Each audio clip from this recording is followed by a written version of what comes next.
وہ گناہ جو اللہ کے عذاب کو قریب لے آتے ہیں۔ اللہ کا عذاب صرف پرانی قوموں کے لیے نہیں، یہ غلطیاں آج بھی تباہی کر سکتی ہیں۔ ایک لمحہ رک کر سوچیں، اگر آج رات اللہ صرف ایک گناہ پر عذاب نازل کر دے تو کیا ہم واقعی محفوظ ہوں گے؟ ہم شکایت کرتے ہیں کہ زندگی میں سکون کیوں نہیں، برکت کیوں ختم ہو گئی اور پریشانیاں کیوں پیچھا نہیں چھوڑتی۔ کیا یہ محض اتفاق ہے یا پھر ان گناہوں کا نتیجہ ہے جو اللہ کے عذاب کو دعوت دیتے ہیں؟ قرآن ہمیں ان غلطیوں سے خبردار کرتا ہے جن پر پوری قومیں مٹا دی گئیں۔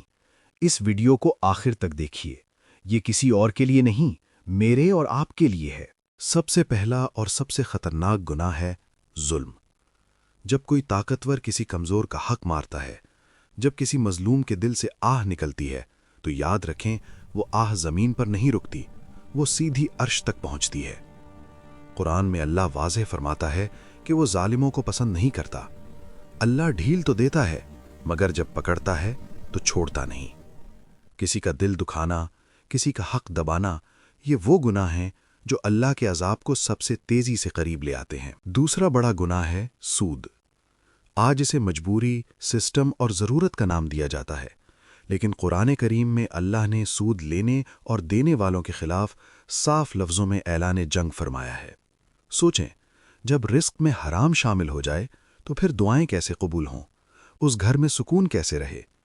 جہاں سود داخل ہوتا ہے وہاں سے برکت نکل جاتی ہے اور اللہ کی ناراضگی نازل ہو جاتی ہے۔ تیسرا گناہ، جسے آج گناہ ہی نہیں سمجھا جاتا، بے حیائی اور فحاشی۔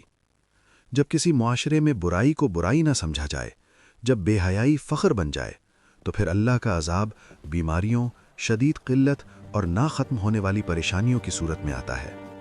قرآن ہمیں پچھلی قوموں کے انجام یاد دلاتا ہے۔ کچھ زمین میں دھسا دی گئیں اور کچھ پر پتھروں کی بارش کر دی گئی۔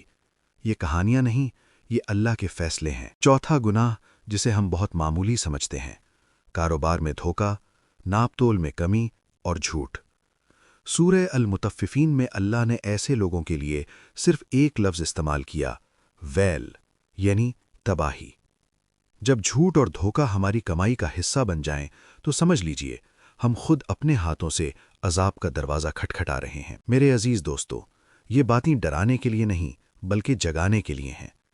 اللہ کی رحمت اس کے غضب سے کہیں زیادہ وسیع ہے۔ اگر ہم سے یہ گناہ ہو گئے ہیں تو آج بھی توبہ کا دروازہ کھلا ہے۔ اللہ فرماتا ہے، میری رحمت سے مایوس نہ ہو۔ ندامت سے بہنے والا ایک آنسو بھی اللہ کے غضب کو ٹھنڈا کر دیتا ہے۔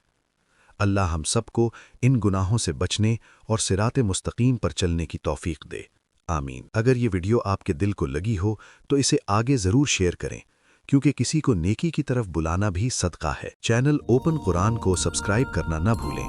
ملتے ہیں اگلی ویڈیو میں، تب تک کے لیے اللہ حافظ۔